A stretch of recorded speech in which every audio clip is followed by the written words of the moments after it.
नमस्कार, मैं नरेश कुमार जेठिया आप सभी का मेरे यूट्यूब चैनल एनजे सोशियोलॉजी में हार्दिक स्वागत करता हूं। और आज मैं आपको एमए प्रेस सोशियोलॉजी के पेपर थर्ड का एक टॉपिक पढ़ाने जा रहा हूं, वर्ण व्यवस्था, जो कि भारतीय समाज की एक महत्वपूर्ण विशेषता रही है। जाति व्यवस्था से पूर्व भारतीय समाज वर्ण व्यवस्था में विभाजित था, जिसमें संपूर्ण समाज 4 वर्णों में विभाजित था: ब्राह्मण, क्षत्रिय, वैश्य और शूद्र। तो वर्ण व्यवस्था जो प्रारंभ में जो थी क्रम प्रधान थी, धीरे धीरे जन्म और वंशानुगत हो गई थी। और इसके बारे में पिछले जो वीडियो है उसमें मैंने आपको बताया कि वर्ण व्यवस्था का अर्थ क्या होता है और वर्ण व्यवस्था की उत्पत्ति के आधार क्या, वो मैंने बताने का प्रयास किया। अब इसी के कंटिन्यूशन में इस टॉपिक के अंतर्गत मैं आपको वर्ण की ड्यूटीज़ एंड कैरेक्टरिस्टिक्स के बारे में बताने जा रहा हूँ, यानी कि वर्ण व्यवस्था में विभिन्न वर्गों के कर्तव्य क्या हैं और वर्ण व्यवस्था की विशेषता क्या है, इसके बारे में बताने जा रहा हूँ। तो स्टार्ट करते हैं। पहले विभिन्न वर्णों के कर्तव्य यानी कि वर्ण धर्म। तो विभिन्न धर्म ग्रंथों में ब्राह्मण, क्षत्रिय, वैश्य, शूद्र वर्णों के अलग अलग कर्तव्य और वर्ण धर्म बताए गए हैं। ऐसा करने का उद्देश्य समाज को श्रम विभाजन का लाभ पहुँचाना रहा। प्रत्येक वर्ण के दायित्वों को निर्धारित कर एक और प्रयत्न किया गया है कि सभी कार्य विशेष ज्ञान के आधार पर संपन्न किए जाए, और दूसरी ओर यह कि कोई भी वर्ण किसी अन्य के कार्यों में हस्तक्षेप नहीं करें। तो इसमें सबसे पहले हम ब्राह्मण धर्म की बात करते हैं। जो कर्तव्य वही धर्म होता है। तो ब्राह्मण का मुख्य कार्य या मुख्य धर्म इंद्रिय संयम बताया गया। मनुस्मृति के अनुसार वेदों का अनुशीलन, अभ्यास, तप, अध्ययन, अध्यापन और यज्ञों का संपादन ब्राह्मण के मुख्य दायित्व हैं। ब्राह्मण के 6 कर्तव्य बताए गए हैं: अध्ययन और अध्यापन, यज्ञ करना, यज्ञ कराना, दान देना और दान लेना ब्राह्मणों को सौंपा गया। इन सभी दायित्वों का संबंध सात्विक गुणों के साथ है और सात्विक गुणों को सर्वश्रेष्ठ माना गया है। और यही कारण है कि ब्राह्मणों को समाज में उच्च स्थिति प्रदान की गई है। नेक्स्ट है क्षत्रिय धर्म। क्षत्रिय धर्म में परोपकार करना, प्रजा की रक्षा करना, युद्ध में वीरता दिखाना क्षत्रिय के महत्वपूर्ण कर्तव्य है। मनुस्मृति के अनुसार प्रजा की रक्षा करना, दान देना, यज्ञ करना, अध्ययन करना और विषयों में आसक्ति नहीं रखना क्षत्रियों के प्रमुख कर्म है। और क्षत्रियों को इतना समर्थ होना चाहिए कि दुष्टों को दंड दे सके। महाभारत में उसे क्षत्रिय माना गया जो वेदों के अध्ययन और ब्राह्मणों को दान देने में रुचि रखता हो। नेक्स्ट है वैश्य धर्म। वैश्यों का धर्म समाज के भरण पोषण का दायित्व अपने ऊपर लेकर समाज के अस्तित्व को बनाए रखना है। महाभारत में बताया गया कि वैश्य वह हैं जो वेदों के अध्ययन से संपन्न होकर व्यापार और पशुपालन और कृषि कार्य से अन्न का संग्रह करने में रुचि रखते हो।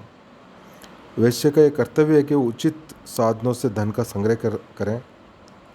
मनुस्मृति में वैश्यों को एक कर्तव्य बताया गया कि पशुओं की रक्षा करना, दान देना, यज्ञ करना, अध्ययन करना, व्यापार करना, ब्याज पर धन देना और कृषि करना। नेक्स्ट है शूद्र धर्म। इन तीनों वर्णों की सेवा करना शूद्र का प्रमुख धर्म बताया गया। मनु के अनुसार शूद्रों का एक ही धर्म है और वह अन्य तीनों वर्णों के बिना किसी ईर्ष्या के सेवा करना। शूद्र के लिए कहा गया है कि जहाँ तक संभव हो उसे किसी ब्राह्मण के सेवक के रूप में कार्य करना चाहिए। क्षत्रिय या वैश्य का सेवक तो उसे आजीविका कमाने की दृष्टि से आवश्यकता अनुसार ही बनना चाहिए। शूद्र के लिए बताया गया है कि उसे अध्ययन, धन संग्रह, अन्य वर्णों के व्यवसाय अपनाने का कार्य नहीं करना चाहिए। तो उपयुक्त विशिष्ट धर्मों के अतिरिक्त सभी वर्णों को कुछ सामान्य धर्म या कर्तव्य बताए गए हैं, जैसे क्षमावान होना, सरल भाव रखना, किसी से द्रोह नहीं करना, सभी जीवों का भरण पोषण करना, पत्नी से ही संतान को जन्म देना, पवित्रता बनाए रखना, क्रोध नहीं करना, सच बोलना, धन बांटकर उसको काम में लेना। ये सभी वर्णों के सामान्य कर्तव्य बताए गए हैं। नेक्स्ट हम बात करते हैं वर्ण व्यवस्था की विशेषता, कैरेक्टरिस्टिक्स ऑफ वर्ण व्यवस्था। विश्व की सभी सामाजिक व्यवस्थाओं में वर्ण व्यवस्था का अद्वितीय स्थान है। इस व्यवस्था की कुछ संरचनात्मक कार्य व्यवस्था है। इसमें पहला है श्रम विभाजन पर आधारित। यानी कि वर्ण व्यवस्था के अंतर्गत हम देखते हैं विभिन्न जो वर्णों के क्रम इस प्रकार निर्धारित किए गए हैं कि सभी सामाजिक आवश्यकताओं की पूर्ति हो सके। प्रत्येक अपने दायित्व का पालन करता हुआ सामाजिक प्रगति में योग देता था। विशेषीकरण में सहायक ये वर्ण व्यवस्था विभिन्न प्रकार के कार्यों का विभिन्न वर्णों में विभाजन हुआ, जिसके परिणाम स्वरूप पीढ़ी दर पीढ़ी एक ही प्रकार के कार्यों को करते रहने से लोगों का कार्य विशेष में निपुणता भी प्राप्त हुई है। गुण और स्वभाव पर आधारित कुछ लोग वर्ण व्यवस्था को जन्म पर आधारित स्त्रीकरण का रूप मानते हैं, परंतु प्राचीन जो ग्रंथ है उसके अध्ययन से प्राप्त प्रमाणों से स्पष्ट है कि प्रारंभ में ये व्यवस्था व्यक्ति के गुण और स्वभाव पर आधारित थी। शक्ति और अधिकारों का निश्चित वितरण इस व्यवस्था के अंतर्गत हम देखते हैं कि विभिन्न वर्णों की भिन्न भिन्न शक्तियाँ और अधिकार हैं, और शक्ति और अधिकार की दृष्टि से ब्राह्मणों की स्थिति सर्वोच्च रही है। व्यवसाय का पूर्ण निर्धारण वर्ण व्यवस्था के अंतर्गत प्रत्येक वर्ण के कुछ परंपरागत पूर्व निर्धारित व्यवसाय होते हैं, और प्रत्येक व्यक्ति को अपने वर्ण से संबंधित व्यवसाय को अपनाने की आज्ञा थी, और इसके अलावा दूसरे व्यवसाय को वो नहीं अपना सकता था। गुणात्मक प्रेरणा मिलती है। वर्ण व्यवस्था में व्यक्तियों को अपने वर्ण धर्म का पालन करने की विशेष प्रेरणा प्रदान की गई है, और ये कहा गया है कि व्यक्ति अपने वर्ण धर्म का पालन करेगा उसे इस जीवन में तो उच्च स्थान प्राप्त होगा ही, बल्कि आगामी जीवन में भी इसका फल मिलेगा। और नेक्स्ट है आध्यात्मिकता पर विशेष जोर। भारतीय संस्कृति में अध्यात्मवाद को विशेष महत्व दिया गया। वर्ण व्यवस्था को धर्म के साथ साथ इस प्रकार जोड़ दिया गया कि प्रत्येक व्यक्ति अपने दायित्व निर्वाह को पुनीत कर्तव्य के रूप में समझने लगा।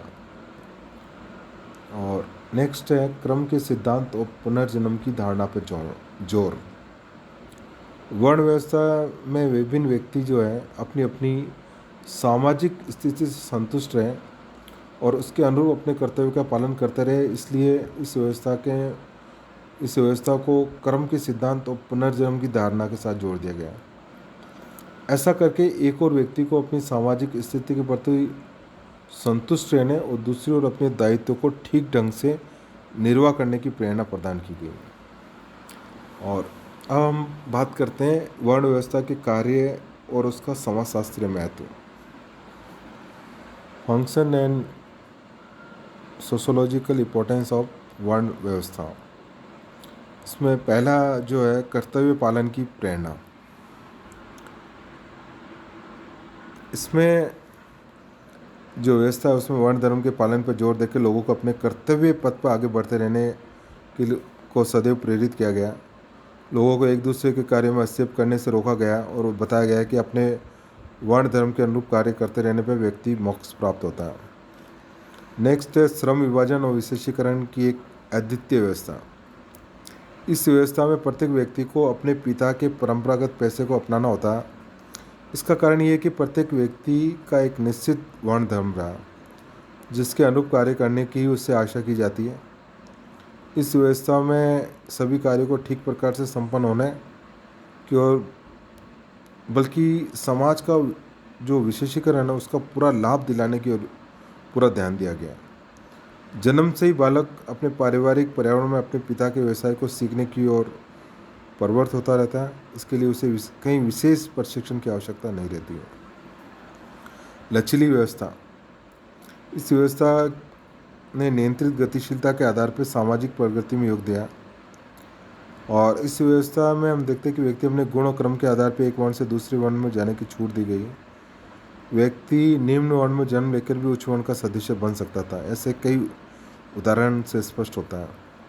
सामाजिक संघर्षों से छुटकारा मिलता है। इस व्यवस्था में प्रत्येक व्यक्ति अपने वर्ण धर्म के पालन में लगा रहा और प्रत्येक को एक निश्चित सामाजिक स्थिति प्राप्त होती रही है। इस व्यवस्था के अंतर्गत किसी विशेष सामाजिक स्थिति को प्राप्त करने के लिए व्यक्तियों को एक दूसरे के साथ प्रतियोगिता करने की आवश्यकता नहीं रही है।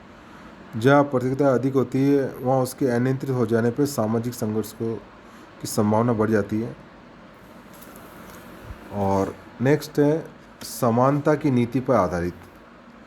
वर्ण व्यवस्था में विभिन्न वर्गों जो वर्ण है उनके अलग अलग कार्य होते हुए भी सामाजिक व्यवस्था में सभी वर्णों का समान महत्व था। प्रत्येक वर्ण की सेवाओं को सामाजिक दृष्टि से समान महत्व प्रदान किया गया था। हाँ, हालांकि इस व्यवस्था के अंतर्गत विभिन्न वर्णों के जो रूप है उसमें समाज का कार्यात्मक विभाजन तो हुआ, परंतु सभी वर्णों को एक दूसरे के समान माना गया। जब सब वर्णों की उत्पत्ति विराट पुरुष के शरीर के विभिन्न अंगों से मानी गई है, तो किसी एक वर्ण का दूसरों की तुलना में ऊंचा या नीचा होने का प्रश्न नहीं होता। सभी अंगों का समान महत्व है और इससे रक्त की शुद्धता का भी महत्व है। भारत में समय समय पर अनेक प्रजाति समूह आए और कालांतर में यहीं के मूल निवासी बन गए। ऐसी दशा में सामाजिक व्यवस्था को इस प्रकार संगठित करना आवश्यक था जिससे कि रक्त की शुद्धता बनी रहे। इसलिए वर्ण व्यवस्था के माध्यम से विभिन्न प्रजातीय समूहों को रक्त की शुद्धता को बनाए रखने का अवसर मिला। आर्य और द्रविड़ प्रजातीय भिन्नता के कारण अलग अलग वर्णों में विभाजित हो गए। द्रविड़ों को शुद्ध वर्ण में रखा गया और रक्त की शुद्धता बनाए रखने के उद्देश्य से उन्हें अन्य वर्ण के लोगों के साथ वैवाहिक संबंध स्थापित करने की आज्ञा नहीं दी गई थी। और नेक्स्ट है शक्ति संतुलन बनाए रखने में योग। वर्ण व्यवस्था में ये प्रयत्न किया गया विभिन्न प्रकार की शक्तियाँ कुछ व्यक्तियों कुछ समूह में केंद्रित नहीं हो। समाज में शास्त्र या ज्ञान शक्ति या शस्त्र या सेना बल, अन्य संपत्ति या सेवा या श्रम का बल नामक 4 प्रकार की शक्तियाँ पाई जाती है। इन सभी शक्तियों के कुछ ही व्यक्तियों कुछ विशेष समूह में केंद्रित हो जाने पे समाज में अत्याचार बढ़ जाने की संभावना रहती है। और यही कारण है कि वर्ण व्यवस्था के चारों शक्तियों और उनसे संबंधित पुरस्कारों को अलग अलग रखा गया। समाज को अन्याय और अत्याचारों से बचाने के लिए इस व्यवस्था में सम्मान, शासन और धन को एक दूसरे से पृथक रखा गया। तो ये वर्ण व्यवस्था की ड्यूटीज़, कैरेक्टरिस्टिक्स और इसका जो इम्पोर्टेंस और फंक्शन के बारे में मैंने आपको बताने का प्रयास किया। धन्यवाद।